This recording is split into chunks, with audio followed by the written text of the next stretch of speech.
Bismillahirrahmanirrahim. Assalamualaikum warahmatullahi wabarakatuh. Bagaimana kabarnya semua? Mudah-mudahan dalam kondisi sehat walafiat ya. Baik, bertemu lagi di pembelajaran PKN kali ini. Kita akan lanjutkan materi sebelumnya ya tentang semangat dan komitmen kebangsaan. Sebelum kita belajar, mari kita awali dulu pertemuan hari ini dengan berdoa. Berdoa dipersilakan.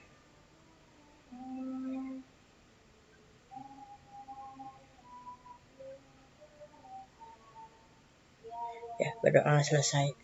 Baik, bentuk-bentuk semangat dan komitmen kebangsaan yang ditunjukkan pendiri negara. Ya, jadi pada hari ini kita akan belajar bagaimana sih bentuk-bentuk semangat dan komitmen kebangsaan yang ditunjukkan oleh para pendiri negara. Semangat mengandung arti tekad dan dorongan hati yang kuat untuk menggapai keinginan atau hasrat tertentu. Nah, para pendiri bangsa atau para pendiri negara itu bersemangat berjuang untuk kemerdekaan Indonesia. Dan sekarang pelajar bersemangat belajar untuk menyongsong masa depan dan untuk pembangunan bangsa Indonesia. Nah, kalau kita mengenai lebih jauh tentang kata semangat dan juga komitmen kebangsaan, pendiri negara ini memiliki jiwa, semangat, dan nilai-nilai yang sangat tinggi terhadap bangsa dan negara.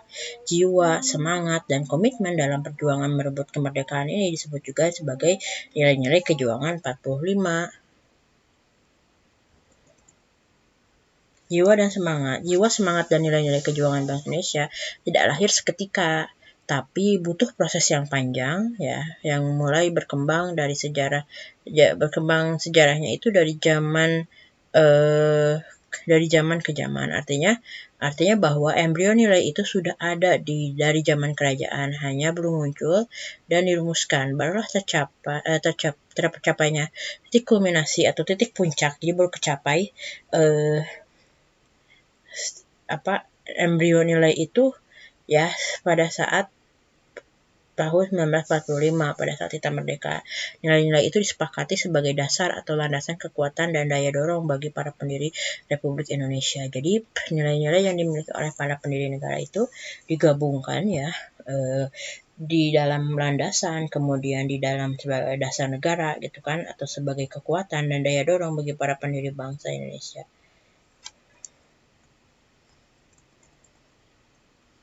Nah, gimana sih gambaran tentang nilai-nilai 45 yang berkembang pada setiap zaman? Nah, zamannya dibagi menjadi 4. Yang pertama adalah periode 1 ya, atau masa atau zaman sebelum pergerakan nasional.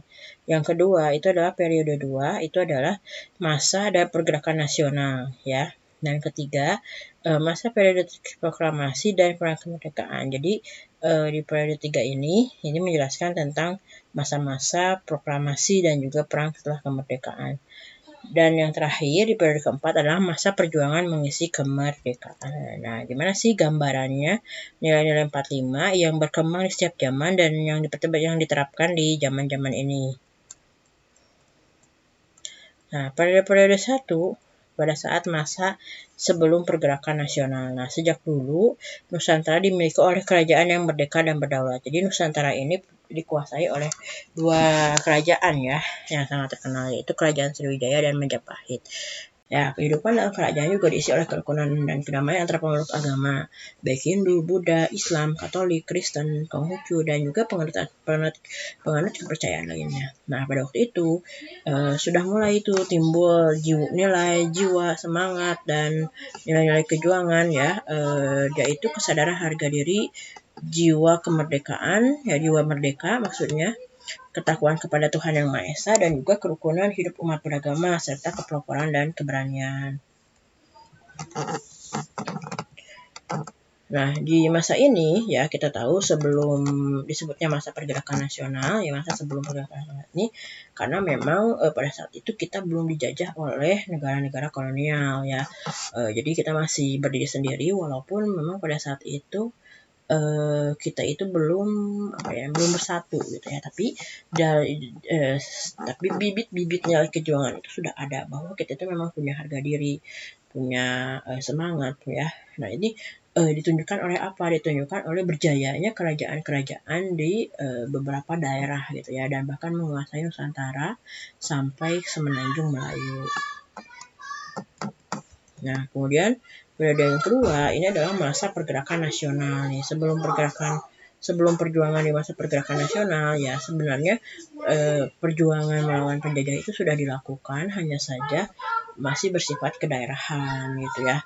Dan perlawanan di wilayah itu masih bersifat lokal. Jadi seperti misalnya ketika Belanda menyerang atau menguasai daerah Jawa Barat atau Sunda, itu yang melawan Belanda pada saat itu di tataran Sunda itu ya pahlawan-pahlawan di Sunda gitu. Misalnya di Sukabumi itu ada apa namanya tuh Bojong Kokosan gitu ya di daerah situ. Nah itu ada tugunya, di situ terjadi perlawanan melawan Belanda ya, dilakukan oleh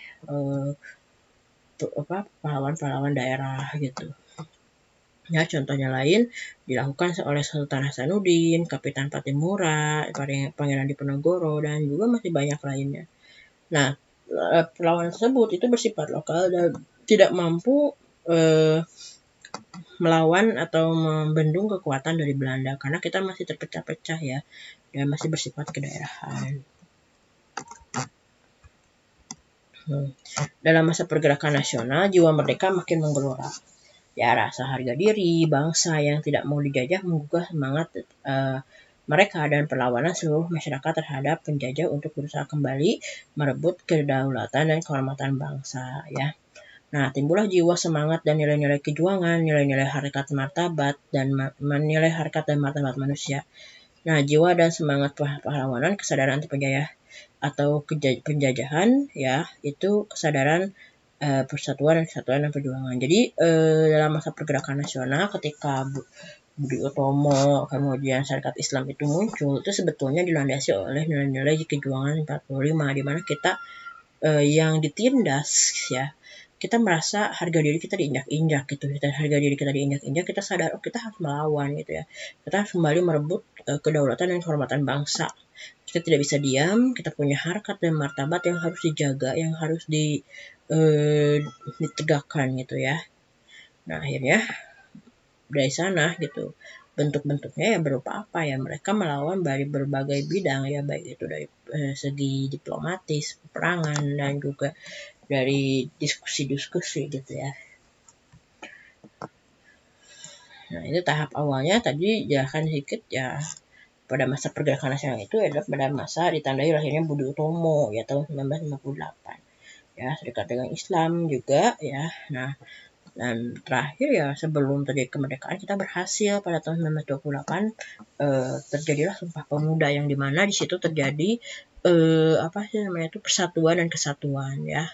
Jadi Sumpah Pemuda itu merupakan manifestasi tekad dan keinginan bangsa Indonesia dalam menemukan dan menentukan identitas ya.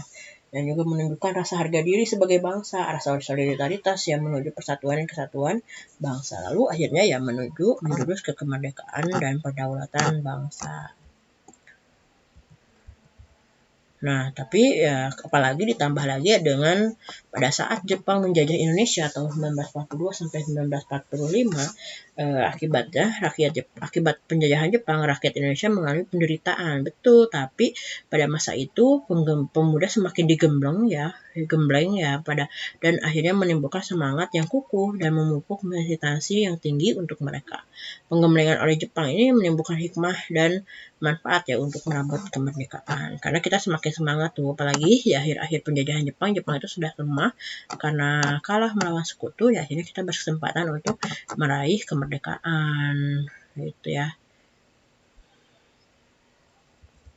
Dan akhirnya pada tanggal 17 Agustus 1945 ini sebagai puncak dari sebuah perjuangan, bangsa Indonesia berhasil memproklamasikan kemerdekaannya dan lahirlah bangsa kita ya, negara kita, negara Republik Indonesia ini. Nah, walaupun akhirnya negara Republik Indonesia ini tidak diterima oleh pihak Belanda karena Belanda itu berpikir mungkin ketika dulu Indonesia berhasil direbut oleh Jepang, maka ketika Jepang mundur harusnya Indonesia dikembalikan lagi ke Belanda dan kita jajah lagi oleh Belanda. Nah, tentu saja pada saat itu kita menolak gitu ya. Walaupun Belanda ingin menjajah kembali, bahkan mereka mengirimkan tentaranya kembali ingin menguasai Indonesia. Nah, pada saat itu kita sudah bersatu ya.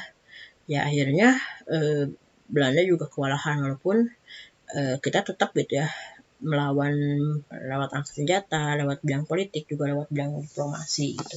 Kita angkat senjata tuh kayak misalnya yang dilakukan oleh Bung Tomo di Surabaya, kemudian di Hotel Yamato ya, perebutan kekuasaan yang sempat dikuasai oleh Belanda. Dan kita juga di bidang politik yang juga di bidang diplomasi kita terus melakukan pertemuan-pertemuan, konferensi-konferensi gitu ya, perjanjian-perjanjian untuk mengukuhkan kita sebagai sebuah negara yang resmi gitu. Ya, perjuangan mempertahankan kemerdekaan melahirkan nilai-nilai operasional yang memperkuat jiwa, semangat dan nilai-nilai kejuangan, terutama harga diri sebangsa sebagai bangsa yang merdeka ya. Kita udah merdeka loh, harga diri kita, masa kita mau dijajah lagi gitu. Dan juga menimbulkan semangat untuk beraju korban demi tanah air, bangsa dan negara. Nah, perjuangan bangsa Indonesia sampai ke periode ketiga ini diberi nama sebagai jiwa, semangat, dan nilai-nilai ke-45. Dan periode keempat yaitu masa mengisi kemerdekaan. Nah, perjuangan masa ini tidak terbatas waktu karena perjuangan bermaksud mencapai tujuan akhir ya nasional, yaitu seperti yang tercantum dalam Undang-Undang Dasar Negara 1945. Ya, dalam periode ini jiwa, semangat, dan nilai-nilai kejuangan yang sebelumnya yang berkembang sebelumnya tetap lestari, yaitu nilai-nilai dasar dan terdapat pada Pancasila, Proklamasi Kemerdekaan 1745, 17 Agustus 1945. Nah, nilai-nilai yang mengalami perubahan adalah nilai-nilai operasional.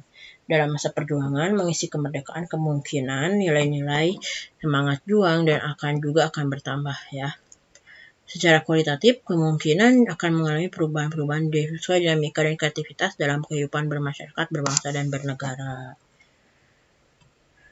Ya, oke, itu saja mungkin untuk bentuk-bentuk